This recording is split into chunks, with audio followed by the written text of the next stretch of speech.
Well, hello.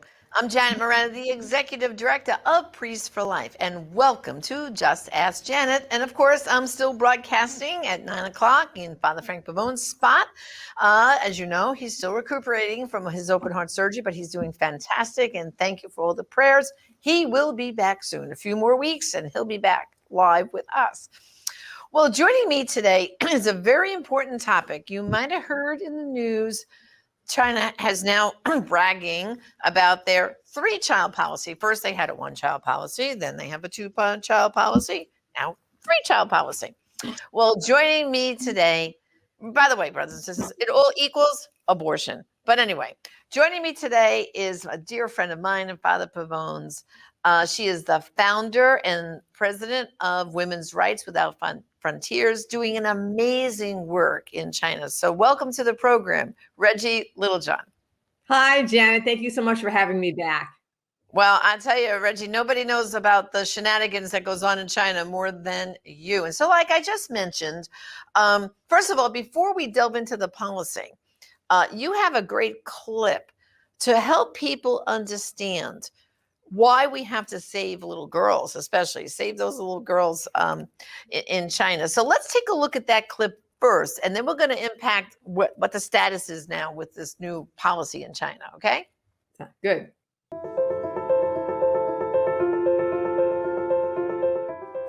According to one UN estimate, there are up to 200 million women and girls missing in the world because of sex-selective abortion and abandonment. That number, 200 million, is greater than all the casualties of all the wars of the 20th century combined. So for me, this is the true war against women. Something that people don't realize is that even under the new two-child policy, or even if there was no coercive birth control in China at all, there'd still be gendercide, because people, for whatever reason, they prefer boys over girls. After the two-child policy was instituted, there was an incident of a woman whose husband forced her to abort 4 baby girls in a year, and then she died. Women's Rights Without Frontiers is unique in that we are the only organization that has a network inside of China that is actively saving baby girls. And we've saved hundreds of baby girls in China. One story that was particularly meaningful to me was of this one woman who was being pressured to have an ultrasound. And she dragged her feet, finally went into the ultrasound, and discovered not only did she have one, but she was carrying 2 baby girls. So even under the two-child policy, she would have used up her entire quota, and both of them would have been girls. So her mother-in-law started the pressure for her to abort those baby girls, and she didn't want to. She wanted to give birth to her daughters, and she didn't know what to do. So fortunately, our field worker found out about this and went to her door and said, "Congratulations on your twin daughters. Girls are as good as boys, and we're not only going to offer you one, but we will offer you 2 monthly stipends for a year to empower you to keep your daughters." And with the encouragement and with the promise of resources, she was able to convince her mother-in-law, convince her husband to allow her to give birth to these girls. And now, of course, everybody's in love with these baby girls. They're totally adorable. And we at Women's Rights Without Frontiers believe that every girl has a right to draw breath on this earth, and that every woman has the right to give birth to her daughter. Girls do not deserve to be terminated just for the crime of being female. Our field workers on the ground in China are incredibly brave. They're flying under the radar screen from the Chinese Communist Party at great risk for themselves. They go in rain, sleet, snow, and make sure that those women get that stipend every month that helps them support their daughters. And they need our help. So I would invite you to join me in what I think is the greatest women's rights battle of our age.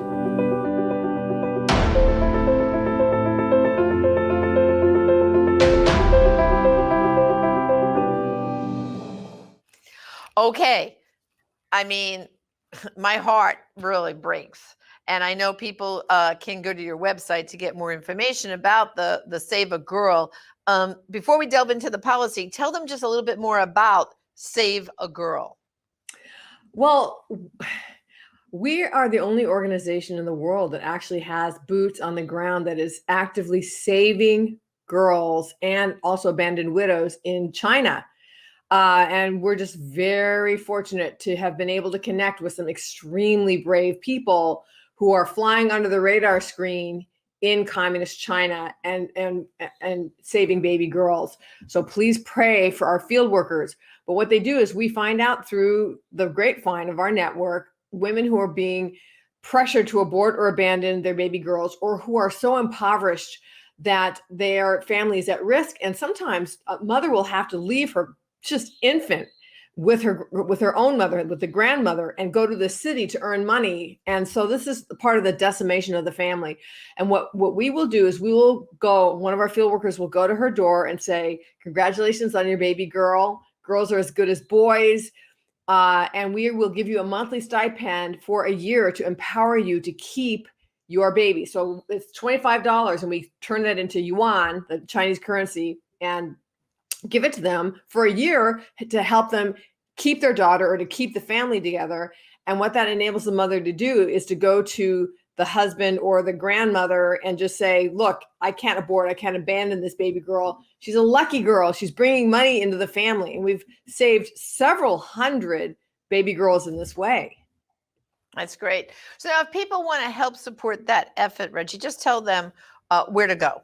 So our website is womensrightswithoutfrontiers.org, womensrightswithoutfrontiers.org. And right there on the homepage in the upper right-hand corner, there's a big red button that says Save a Girl. And you just click on that and you can see the video. Actually, I think the same one that you just showed.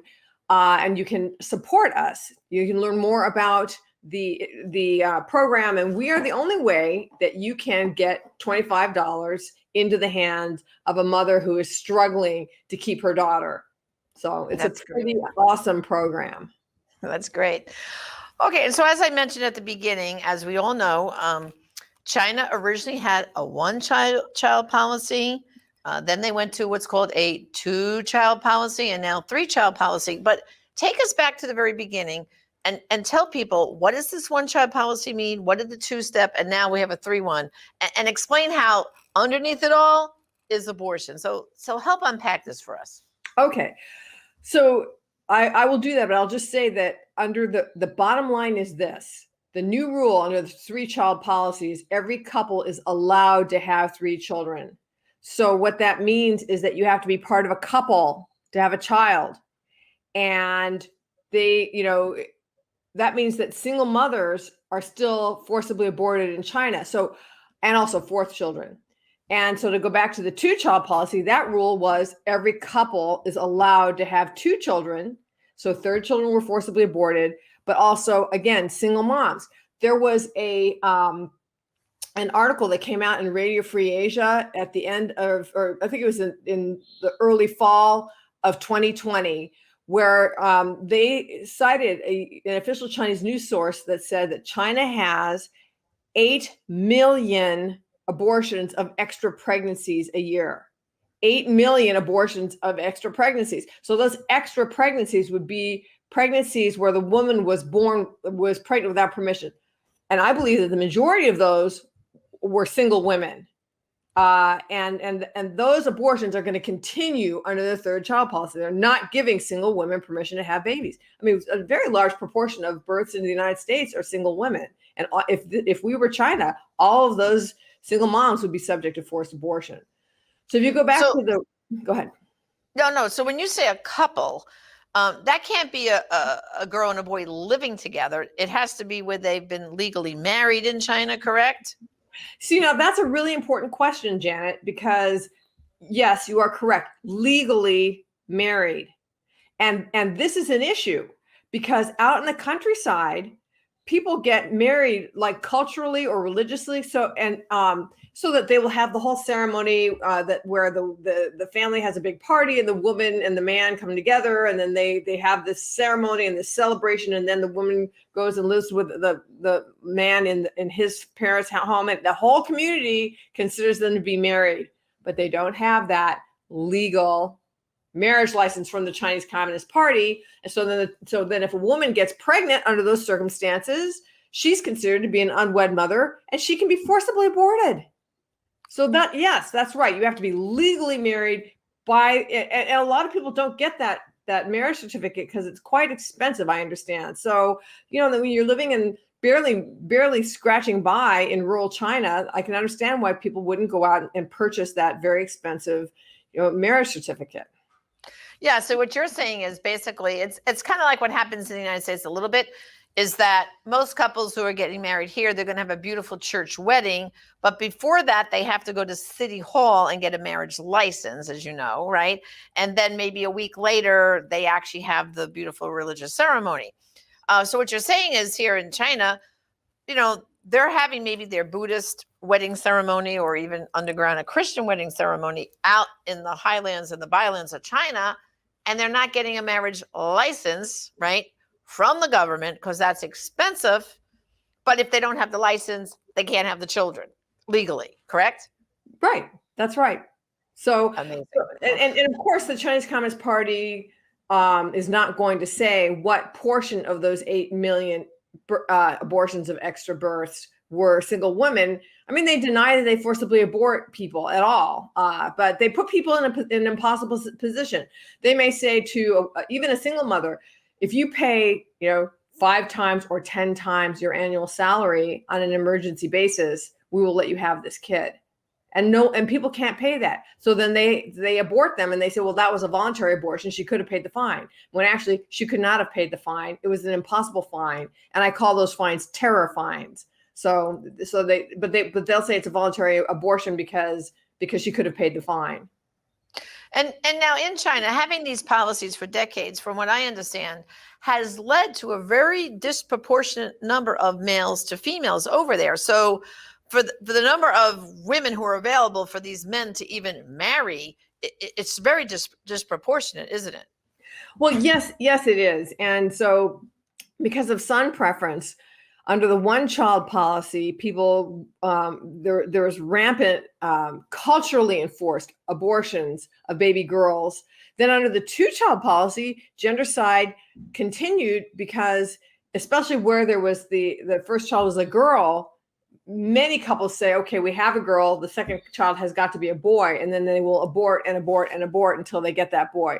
So in 2017, very shortly after the two-child policy was instituted, there was a situation where a couple had a daughter under the one-child policy, and they were satisfied. They figured they had their kid. That was it. Then all of a sudden, China comes through with a two-child policy, and the husband says, let's have another child, but let's make sure it's a boy. And so he forced her to abort 4 baby girls in a year, and then she died. And yeah, so my concern is that under the 3-child policy, it's very expensive to raise a child in China. And that's why the 2-child policy did not create the baby bump that they were hoping that they were going to get from moving from a 1-child policy to a 2-child policy. So my concern is that the people who are going to have another child under the 3-child policy are going to be couples who've already had 2 girls. And they're going to say, okay, well, we will go to the expense of having a 3rd child, but it's got to be a boy. And I will be very surprised if the gender ratios are not hugely skewed in favor of baby boys on those 3rd children. Wow. And, China kind of, I think, is bragging right now about this 3rd child policy. I think they're trying to say to the whole world, like, oh, don't say we're so inhumane now. We have a 3-child policy, but unless you look under the hood and go into the details we're doing here on the program, you have no idea of how bad things really are in China, right, Reggie? Well, that's right. And They bragged about that when they went from the one-child policy to the two-child policy, and they announced China abandons the one-child policy as though they were abandoning all coercive population control, and nothing could be further from the truth. And this is something I also want to say, Janet, which is that the Chinese Communist Party has been using the two-child policy to hammer the Uyghurs in Xinjiang. So this is how it works. Xinjiang is in northwest China. These are Uyghur, Turkic, Muslim minority people. And the United States, under both Pompeo and Blinken, has said that the Chinese Communist Party is committing genocide against the Uyghurs, trying to wipe them out, all right, or at least culturally just decimate them.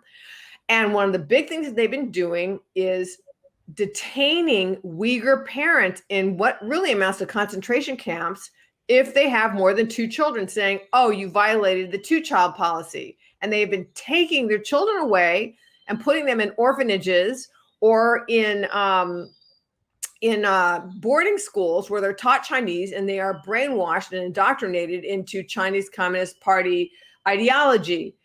And so my question for the Chinese Communist Party is, are you, since you now have this three-child policy and you're going around bragging about it, are you going to let every parent out of detention in Xinjiang, the Uyghur parents, are you going to let them out, because of the three-child policy, and restore their children to them? Well, absolutely. That's what we should be demanding. But then this also shines a little light on a topic I had you on a previous program about, but we need a lot of help with this right now. And this is the fact that the 2022 Winter Olympic Games are scheduled to happen in China, a country that's committing genocide. And according to all the previous policies in the past worldwide, we shouldn't be having the Olympic Games in a country that is committing genocide. And in fact, we did not let South Africa into the Olympic Games for a very long period of time because of apartheid. So tell our people, what's the update on this whole thing of trying to get the Olympic Games out of China, and what's the status and what can we do? Okay, so there's one of the main ways that the Chinese Communist Party is committing genocide against the Uyghurs is through forced abortion. So the first thing that you can do is go on my website, womensrightswithoutfrontiers.org, and sign our petition against forced abortion. And so it's just, it's a little link, or it's a little box that you can click that's towards the top of the homepage. It says petition. And we've got over 40,000 signatures on that. When we get over 50,000, I am going to personally present that petition down at the Chinese embassy in Washington, D.C. We'll see if they will accept it. They probably will lock their doors, but even that's news, So, and then the other thing is that I think that last time I spoke with you about this, I testified before the United States Congress in a hearing about the Olympics. It was called China Genocide in the Olympics. And it was a big hearing of two committees of Congress, and it was the House, it was the Senate, and even Nancy Pelosi herself, she testified. And that message, I said to you, I believe that I hoped it would go out all over the world and spur on other governments to take similar actions. And I found out late last week that the United States government and like 9 other countries, and there's Canada, and then there's the United Kingdom, and the rest of them are at the European Parliament, Germany, Canada, Italy, Czech Republic, Switzerland, Sweden, Denmark, and Lithuania, simultaneously last week sent out legislative, they initiated legislation to move the games, and some of them also called for boycott. I mean, the legislation wasn't the same in all the different countries. All of them were united in saying that China has no business holding the Olympic Games. And like you said, South Africa was banned from holding the Olympics, or not holding, just even participating in the Olympics for 24 years because of apartheid. And yet we're holding the Olympics in China where they're committing genocide. I think that not only should we not be holding the Olympics there, I think China should be banned from the Olympics. So another thing you can do is go on to our other website that we initiated with another organization. It's called genocidegames.org, genocidegames.org, and sign the petition there to move the games, or else we're going to boycott. Yeah, I mean, and I truly think if we keep making noise about this, I think we can get it done. The reason why I'm so positive about it, Reggie, is like it's only June, okay? The games are a good, I don't know, 6-7 months away, 0.1 or 7 even. The other thing too is people may not realize that they were awarded these games back in 2015. And when they were awarded the games, all this genocide they were doing wasn't public knowledge back then. They kind of kept it hidden under the carpet so that everyone understands, oh, why did the International Committee give them the games then? Well, they did it back in 2015 when this genocide was being under the carpet. It wasn't an international exposed, but now it is. So there's no reason why the International Committee can't take a stand. And people don't realize that when countries put a bid in to have the Olympics in their country, there's always several countries competing for that same year. So back in 2015, when they awarded it to China, I don't know what the other 2 or 3 countries were, but there were other countries that were stepping up, had submitted a plan. So it's very easy for the International Committee to yank it from China and do one of 2 things. Either A, give it to the runner-up country, or B, if the runner-up country says, well, you know what, you're not giving us enough time to build the extra stadiums or do the extra things we were going to do, well, then you can go back to another country that already hosted the Winter Olympics, like the United States, Salt Lake City. They have everything there already because we've already done the Winter Olympics. And there's other countries who have also done the Winter Olympics that they could revert back to. So this is really doable, brothers and sisters, and I think we've got to go to genocidegames.org and sign the petition, because the more people we can get doing this. And then the second thing you can do, and I want you to comment on this a little bit more, Reggie, is you can be calling your congresspeople and your senators and telling them you want them, Congress, to put pressure to pull the Olympics, right? Oh, sure you can. And this is the thing, that where there's a will, there's a way. And if we rise up, then I think that the legislators will listen. So I really do think that we should sign. I think we've got about 2,000 signatures. I'd like to have 100,000 signatures on that petition, and then we can present it at the United States Olympic Committee headquarters they are in Colorado Springs, Colorado, and have a rally or something. So that would be great. I mean, some really important people have signed our letter calling for the Olympics to be moved. Congressman Chris Smith signed it. George Weigel signed it. Eric Metaxas signed it. So there's some pretty heavy hitters that are behind us on this. Yeah, that's great. Well, Reggie, I just don't know how you keep at it. Seriously, because you work with all these people over in China, like you said, the field workers who are really, they're risking so much. I just wish everyone could understand how bad things really are in China. I mean, I know a little bit about it because of you, and also too, Rachel's Vineyard. It's one of the largest healing ministries for abortion.